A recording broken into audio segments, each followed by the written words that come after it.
Hi guys, welcome to our YouTube channel Jyoti Priyam. আজি আছে আমাৰ এয়া হৈছে হোলীৰ উৎসৱৰ পূৰ্বৰ আগদিনাখন হোৱা এটি পৰম্পৰাগত হোলিকা ৰাক্ষসনীয়ে বৰদান পাইছিলে কি তেওঁক জুয়ে নপৰে কিন্তু অসৎ কামত ব্যৱহাৰ কাৰণে তেওঁৰ দাহন জ্বলিব লগা হৈছিলে কি তেওঁ অৱশেষত প্ৰভুৰ শৰণাপন্ন হয় আৰু প্ৰভুৱে বৰদান দিয়ে যা হোলীৰ নামেৰে পূৰ্বত জনাজাত হ'ব।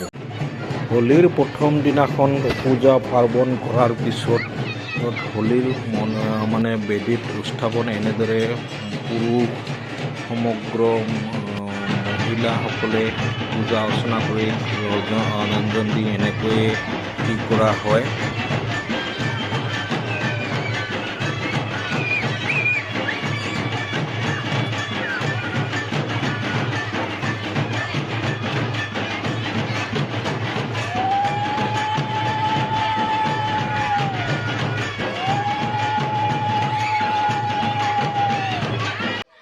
তাৰ পিছত গোপাল ঠাকুৰক আবিৰ আৰু এনেকৈয়ে পূজাৰ বেদত স্থাপন কৰিয়ে বেদত এনেদৰে স্থাপন কৰা হয়। তাৰ পিছত শিশুৰ পৰা মহিলা পুৰুষসকলে ফাকুৱা এনেদৰে খেল খেলা হয় প্ৰতিদিনাখন হোলীৰ দিনাখন আৰু উৎসৱৰ পিছত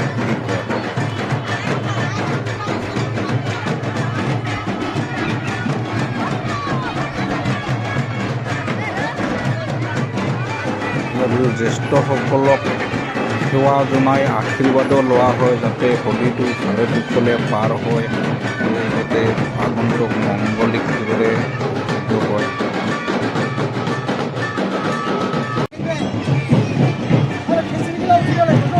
উঠিব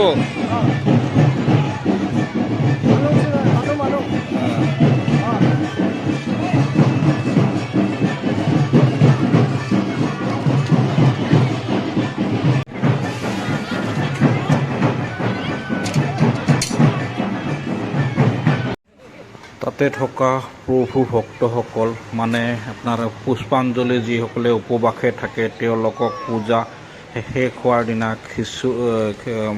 অন্ন গ্ৰহণ কৰিবলৈ দিয়া হয়। খিচৰি এনেকৈ কি কৰা হয় চবৰে পুৰুষ মহিলা উভয়ে অন্ন গ্ৰহণ কৰে। তাৰপিছত পিছদিনাখন হোলীৰ দ্বিতীয় দিনাখন মহিলাসকলে এনেকৈ গোপাল প্ৰভুক লাড়ু প্ৰসাদৰ কাৰণে সকলোৱে মিলি উৰলত পিঠাগুড়ি খুন্দি সেইবোৰ লাড়ু প্ৰস্তুত কৰা হয় গোপাল ঠাকুৰক অৰ্পণ কৰিবৰ কাৰণে যাতে ভালে কুশলে যায়।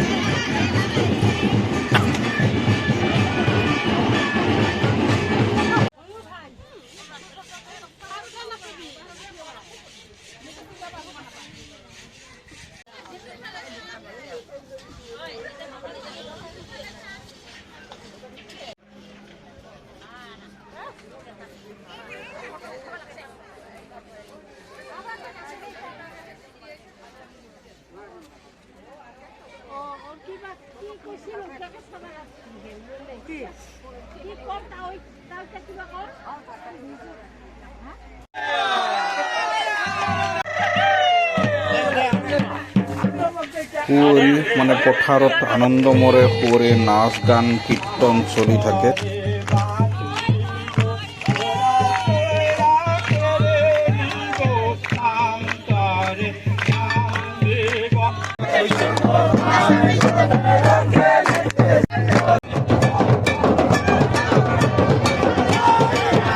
এয়া হৈছে পথাৰত গোসাঁই ফুৰাবলৈ লৈ যোৱা হয় কুঁৱৰীৰ কিছু দৃশ্যাংশ আপোনালোকে চাই থাকিব।